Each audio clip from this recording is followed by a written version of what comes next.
Mesdames, Messieurs, bonsoir à toutes et à tous. Bienvenue dans cette session d'information sur la télévision Labari. Nous sommes dimanche 25 décembre 2016. Retenez d'abord que la 38e édition du Sabre national, le championnat national de lutte traditionnelle, s'est ouverte cet après-midi à l'arène des Jeux traditionnels de Tawa. Cette édition est placée sous le thème pour la paix et la sécurité au Niger.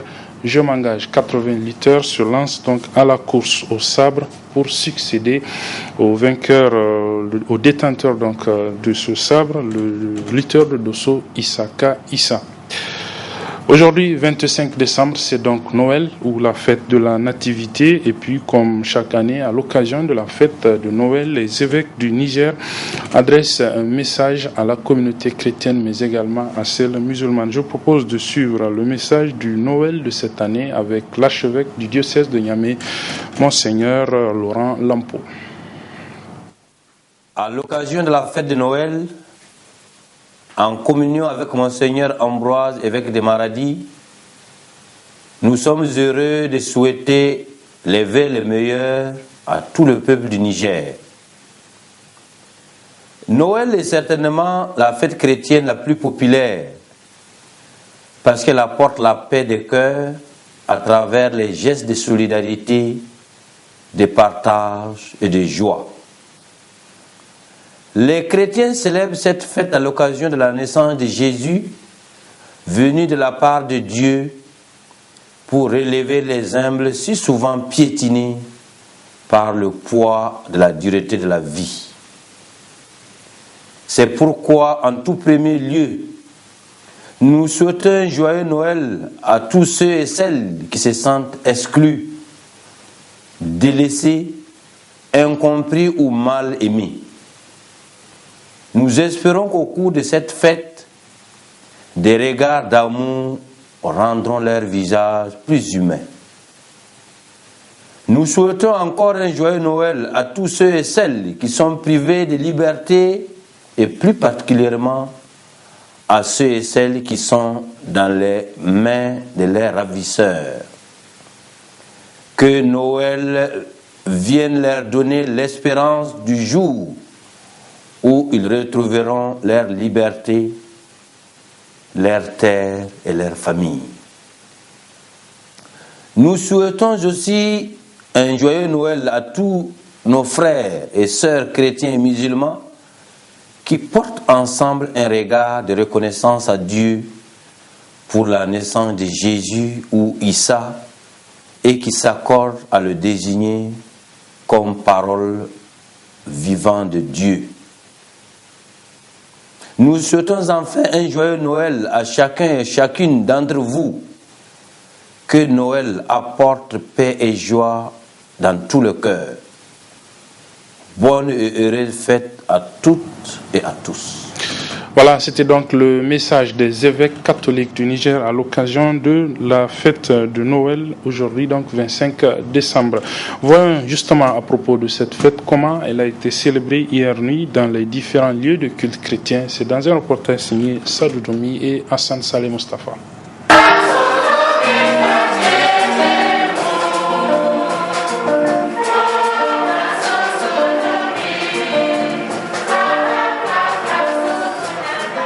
C'était l'ambiance qui régnait samedi nuit dans les différentes églises de Niamey prises d'assaut par les chrétiens.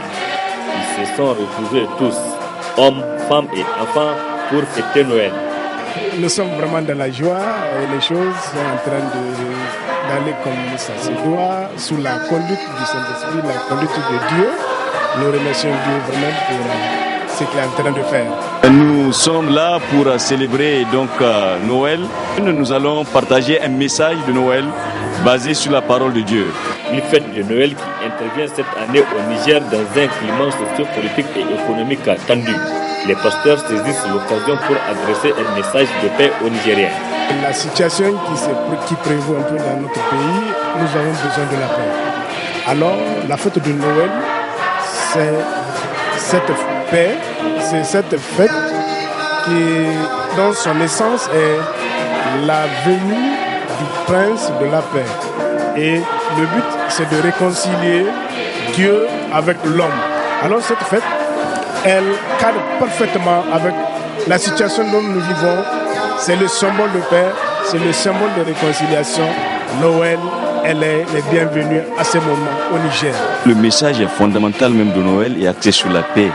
Au moment où Jésus était né dans la même nuit, des gens sont venus voir des bergers qui étaient en train de veiller sur leur troupeau et ils ont dit gloire à Dieu dans les lieux très hauts et paix sur la terre parmi les hommes qu'il agrée. Donc Noël, c'est un message de paix. Et je peux dire que ce que nous souhaitons pour notre pays, pour notre nation, pour notre peuple, c'est la paix. La paix de Dieu, la paix aussi entre les fils et les filles de ce pays et entre tous les habitants de cette nation du Niger. La fête de Noël ou la naissance de Jésus est célébrée à Niamey dans la communion de cœur et des esprits par les chrétiens qui prônent la paix dans leur message. Que la paix soit sur vous.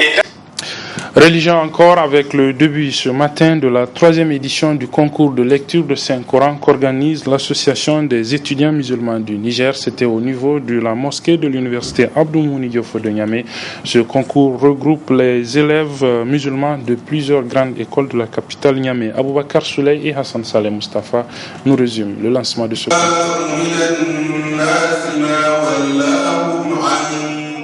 Créer un cadre d'échange et de partage entre les étudiants musulmans des universités et grandes écoles de Niamey à travers la lecture du livre Saint le Coran, c'est l'objectif de ce concours de récitation du Saint-Coran et de la biographie du prophète Mohammed, paix et salut sur lui.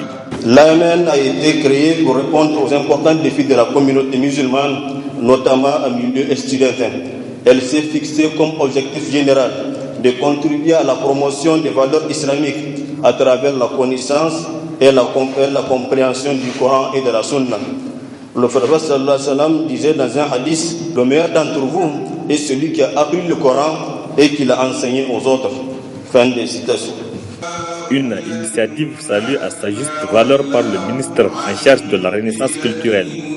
Je salue cette belle et heureuse initiative de votre association et l'encourage au nom du gouvernement, car c'est assurément à travers ce type d'activité que peuvent découler la performance et la motivation, la tolérance et l'appropriation des valeurs musulmanes, ainsi qu'une connaissance profonde de notre religion et de ses principes si nobles. Au-delà de son cachet historique, ce concours constitue un motif d'espoir pour notre pays et même pour la sous-région, voire pour toute la Oumma islamique, car nous avons besoin aujourd'hui plus que jamais d'une jeunesse musulmane capable de comprendre l'islam et ses fondements et apte à adopter les exigences de son temps avec celles de la religion. Quant au principal imam de la mosquée de l'université de Niamey a axé son intervention sur les résultats attendus à travers ce concours. La recherche de la récompense d'Allah et de ses bénédictions pour tous les pays à travers la lecture du noble Coran qui constitue la principale source de bénédiction divine. Le fait de faire aimer aux musulmans en général et à la jeunesse musulmane en particulier le noble Coran et la biographie du prophète sallallahu alayhi wa sallam. L'incitation des jeunes en général et des étudiants en particulier à la mémorisation du noble Coran et de la biographie du prophète sallallahu alayhi wa sallam. Le renforcement de l'unité nationale, l'encouragement de la société à prendre soin du noble Coran et de la biographie du prophète Mohammed sallallahu alayhi wa sallam, le fait de contribuer à trouver les voies et moyens d'aider les mémorisateurs du noble Coran à parachever leurs études coraniques en vue de servir l'islam et les pays. Le fait de contribuer à la formation d'une jeunesse musulmane capable de comprendre positivement les sources principales de l'islam. Ce concours qui a débuté en 2014, une première dans l'histoire de l'université Abdou Mouni de Niamey, va contribuer à promouvoir la culture islamique au Niger. De la politique à présent avec cette crise qui ne dit pas son nom au sein du MPN Kishinkasa, le parti de Ibrahim Yacoubou. En effet, alors que le président de la coordination régionale du Maradi, Sani Atlia, tenait une réunion avec plusieurs militants venus de plusieurs régions du pays pour créer un comité de redressement de la formation politique, d'autres militants de cette formation au titre de la coordination régionale de Niamey se sont réunis pour simplement nous élire un nouveau bureau. Et ce nouveau bureau est présidé par M. Lawali Dandano, que je propose de suivre à la suite de son élection. Et ce matin, on s'est réunis à Maradi et c'est pour renouveler le bureau régional du MPN Kishinkasa Et c'est à la suite de cette réunion que tous les camarades du MPN Kinshasa m'ont porté à la tête de la région. Ouais, je ne sais pas si on peut appeler ça problème ou pas. Vous savez, dans la vie de chaque structure politique, il y a des situations comme ça. Donc, c'est dans la marche normale du parti et c'est une question d'opinion. Nous sommes en démocratie, donc moi je ne peux pas dire que c'est des problèmes. Donc, c'est dans la marche normale et je pense que le bon sens va prévaloir. Vraiment, c'est une démarche et dans la vie de chaque structure politique, il y a des moments comme ça. Mais c'est dans la démarche. Et nous sommes là pour travailler pour le MPN Kinshasa. Et nous appelons tous les camarades de venir nous aider à réussir cette mission que la région Maradi nous a confiée. Donc, ne parlez pas de problème, il n'y a aucun problème MPN Kinshasa. Et c'est vraiment dans la marche normale de la structure. Maradi, quand même, ce n'est pas une petite région. Être coordinateur régional pour Maradi, c'est l'autre responsabilité. Je suis conscient. Et dans la salle, j'ai appelé tous les camarades vraiment de me donner un coup de main. Moi seul, je ne peux pas réussir. Vraiment, c'est une démarche collective. Donc, je demande à tout un chacun de mettre la main dans la pâte, comme on dit, pour que le MPN Kinshasa puisse émerger dans la région de Maradi. Donc vraiment, j'en appelle à tout le monde, ceux qui étaient dans la salle et ceux qui n'étaient pas, vraiment de venir pour qu'on puisse se souder et faire avancer cette structure. Et c'est un parti très jeune. Vous vous rappelez les dernières élections, on n'avait que 2 mois, mais on a fait quand même un score honorable.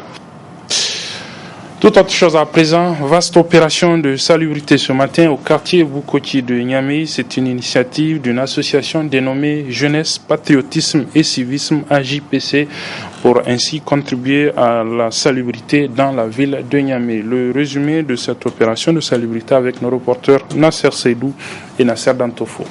Elle est visible, l'insalubrité grandissante dans les différents quartiers de Niamey du fait de la négligence et le manque de civisme de la population résidente.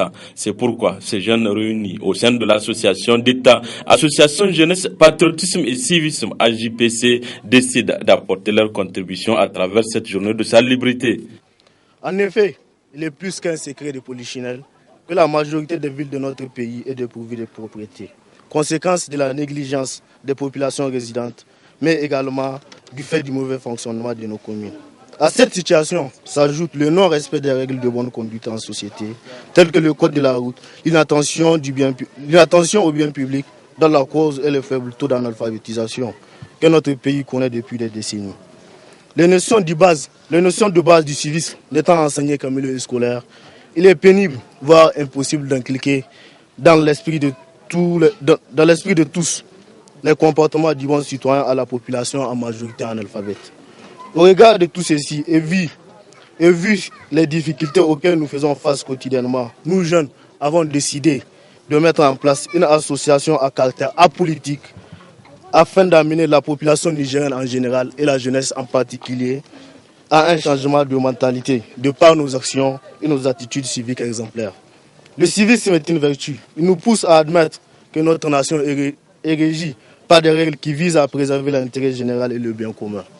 Il nous amène à nous sentir individuellement responsables du bien commun et nous appelle à travailler individuellement et collectivement à sa promotion. Le civisme nous fait admettre que nos droits sont inséparables de nos devoirs.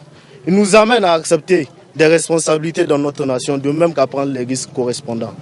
Il appelle à un amour qui englobe et dépasse le respect et la tolérance. Le civisme est le fondement du patriotisme qui s'en distingue par une dimension affective due au sentiment de solidarité entre générations. L'association Jeunesse, Patriotisme et Civisme a vu le jour le 12 avril 2015 et a pour but essentiel l'accompagnement social et éducatif des jeunes. Du sport pour refermer cette édition avec d'abord du taekwondo. La fédération nigérienne de la discipline dirigée par Maître Soumana Sanda a un nouveau siège. Il a été inauguré hier après-midi. L'inauguration a été suivie par la tenue d'une assemblée générale ordinaire de la dite fédération. Chebou Guisso et Hassan Saleh Mustafa pour le résumé. Double cérémonie ce samedi à la fédération nigérienne de taekwondo. La première, c'est l'inauguration du nouveau siège de la dite fédération réhabilitée grâce à la détermination du président de cette fédération qui s'est battu pour promouvoir cette discipline au Niger et à l'extérieur. Il s'agit d'un siège modeste, mais qui nous permettra d'être chez nous, d'avoir en permanence quelqu'un à l'écoute de tous ceux qui pratiquent le taekwondo, d'avoir quelqu'un en permanence à l'écoute des ligues régionales qui sont nos relais au niveau des régions. Ce que nous venons de voir, de vivre, est le fruit d'un effort collectif.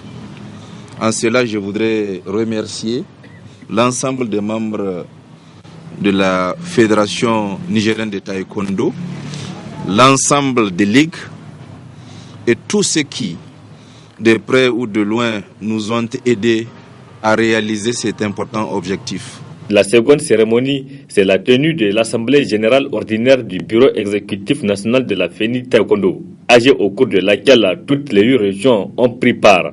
Occasion pour le bureau de lancer cet appel. J'exhorte à son Excellence, Monsieur le Président de la République, de trouver un sponsor officiel à la Fédération nigérienne de Taekwondo. Monsieur le Ministre, de créer les conditions pour notre participation effective aux différentes joutes internationales. Et enfin, nous lançons un vibrant appel aux sponsors pour une réaction future pour développer ensemble le taekwondo. Des assises au cours desquelles les participants ont eu à examiner le rapport moral du bureau, celui financier et les textes qui régissent le fonctionnement de cette fédération. Il faut rendre à César ce qui lui appartient, dit-on. La Fédération nigérienne de taekwondo a donc jugé utile de décerner des témoignages de satisfaction à tous ceux qui se sont donnés pour le rayonnement du taekwondo nigérien. Le deuxième élément de sport pour refermer cette édition, c'est du football et c'est la finale d'un tournoi organisé au niveau du quartier Goudel. C'est dans le premier arrondissement communal de la ville de Niamey. Il était dédié au député MNS de Nassara du premier arrondissement communal de Niamey, Adamou Salifou. Le tournoi a donc pris fin cet après-midi au niveau du CEG 24 de Goudel. Le résumé avec nos reporters Sadou Doumi et Nasser Dantouf. Ce tournoi du premier arrondissement communal de Niamey, dédié à l'honorable député Adamou Salifou, plus connu sous le nom de Baba Lycée, 6 équipes étaient en compétition. Ainsi, après près d'un mois de compétition, la finale affiche le FC Style de Goudel ici en rouge et le FC Kwarakano en bleu. Une finale plutôt équilibrée à la première mi-temps qui s'est soldée par un but partout. Deuxième mi-temps, elle a été légèrement dominée par le FC Style de Goudel, mais le score reste inchangé, un but partout, ce qui les a conduits à une série de tirs au but qui a vu la qualification du FC Kwarakano par 4 buts à 1. C'est donc FC Kwarakano qui remporte la coupe Adamou Salifou sous la grande satisfaction de leur coach. Je suis fier de me jouer aujourd'hui parce qu'on a bien préparé la finale et puis on a réussi à faire ce qu'on a, la jeunesse de Kwarakano attend de nous. C'est la première fois quand on a organisé un tournoi ici et puis on a remporté. Pour nous, c'est pas Kwarakano qui a gagné, c'est la jeunesse des communes qui a gagné. On remercie notre tonton qui a organisé ce tournoi. On lui souhaite une bonne année. Et puis, je crois que l'année prochaine, le tournoi va être plus grand que ça. Merci beaucoup, je félicite tout le monde qui est ici. Les FC Style de Goudel non plus n'ont pas démérité. Même si on n'a pas gagné, je suis content du déroulement de cette finale et on va se préparer aux conséquences pour la prochaine édition.